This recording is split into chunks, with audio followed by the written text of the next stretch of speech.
Hey folks, Captain Mike here from Salty Cape, and I am very happy because this is my first day of striper fishing here in Buzzards Bay with Captain Ray Jarvis on his sweet 23 Seacraft. There we go. Yeah, Ray, what's going on today? We're currently doubled up.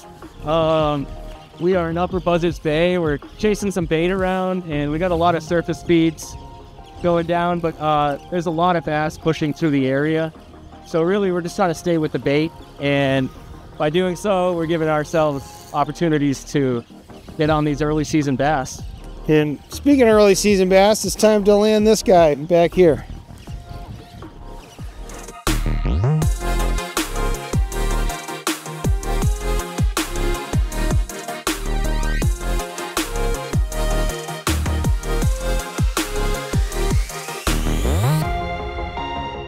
So Ray, why don't you tell us about the approach today?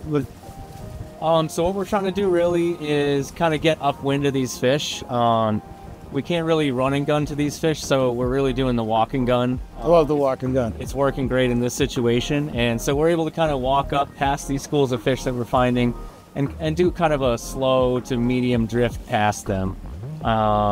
You know, depending which way I have the boat angled here, the wind is pushing us. So if I go broadside to the wind, we get a nice slow drift. But it really depends on kind of how fast we're trying to approach some of these schools. But the walking gun has been the trick today. And they're finicky today. It feels like when you get a little close to them, they always sort of maintain that same distance no matter what you do. Definitely a little bit boat shy. So, you know, again, doing the walking gun, not trying to disturb anything too much, allows us to get closer to the fish. You know, we still have to keep our distance a little bit, but we're able to, you know, get a little closer and get the shots that we need to take. Yeah, and the right lure and the right angle in the wind, you can get that distance you need. So, yeah, absolutely. Casting this surface eraser downwind, we're able to launch it a mile, and, you know, if these fish are 100 yards out, we can basically put it on their heads and, you know, get the presentation and the retrieve that we need. Yeah, light braid, light leader, light lure. It's doing the trick today. The name of the game. Yep.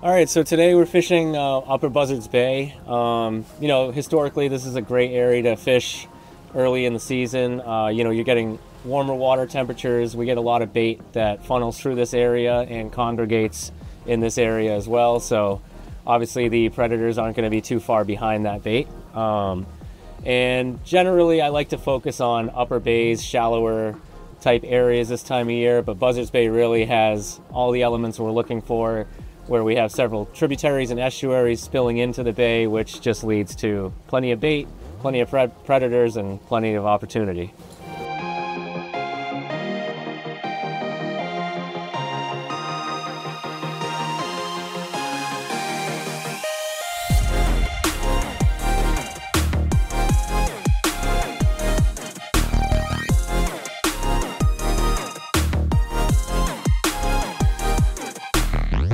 So let's try talking about technique again today. So we've walked up to another school of fish. We see the birds. Now the name of the game today is a slow retrieve. So I'm going to fire this lure out, send it right in. I'm going to stop the line before the lure hits in the water. It's a slow, steady retrieve. Call this the needlefish retrieve. It's just slow and steady in that tear-shaped physique to the surface eraser is going to create just a real subtle wobble. I'm just going to let that slowly wobble and skim through the surface. Maybe every once in a while I'll do a little pop with the rod tip like that, but just slow and steady. And I had a bump before. Now these fish are, you know, slurping the lure. I think they're keyed in on really small, teeny little baits. Can't quite get a read on what exactly it is they're eating. But I know this, they want it slow. And again, I call it the needlefish retrieve. It's slow and steady. I'm gonna send it right in there. I'm gonna stop it before the lure lands. And that's to make sure you don't get a lot of extra line on the far end of the cast, and it's a direct connection to the lure.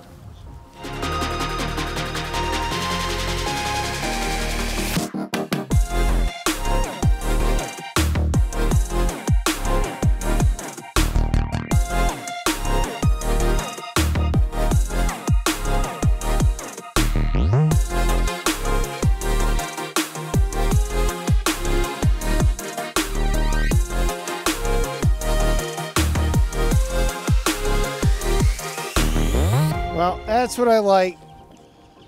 Big chunker, fresh migratory fish. Got the sea lice. Look how thick this girl is. Well, I'm gonna get her dehooked real quick and back in the water.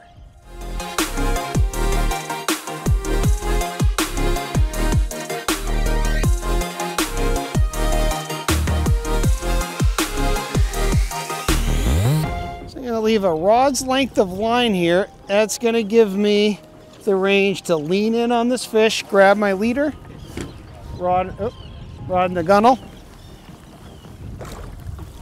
Okay, now whenever possible, I like to keep the fish in the water for a release. And the beauty with this little inline single hook in the back of the Surface Eraser, it's a very easy dehook.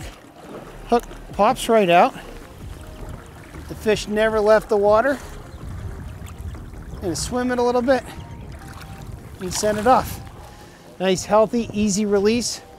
Let's get right back at it.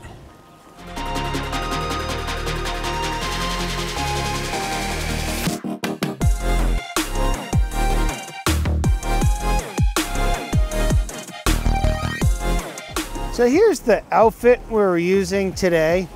Now, obviously very windy conditions, and as I've mentioned earlier, it's all about getting distance with small, light lures. The fish are feeding at or just below surface level, and so if you were to cast a metal jig, you'd sink down too quickly to be out of the zone. The fish wanted the presentation to be very slow, so that's how we sort of reverse engineered to the Surface Eraser. So it has the ergonomic profile for a long distance casting, but it's still a hard plastic lure. So that means it's not going to sink very fast on a slow retrieve. So we're using a very slow retrieve. And so we never really figured out what the bait was today. Whatever it was, very small. They forecasted 10-mile-an-hour winds today, which it was not. And so we just erred on simplicity, distance, and action. And again, that's how we reverse engineered our lure selection to the Surface Eraser. Now, the fish were very finicky, and that's going to transfer to me using a very light leader. We started with 20-pound test fluoro leaders today, but we downsized to this feels like a 12-pound test leader, and that lighter leader definitely upped interest level in our lures. Again, paired with a very slow retrieve. Now, this is a 7-foot inshore rod. This happens to be the Hogan Lure Zone 7-foot Light Tackle Inshore series, and it's paired with a 4,000 Daiwa Saltist reel in 20-pound test braid. So bottom line today, a Light Tackle Inshore outfit, light braid, light fluoro leader, a light subsurface lure with a slow retrieve was the name of the game.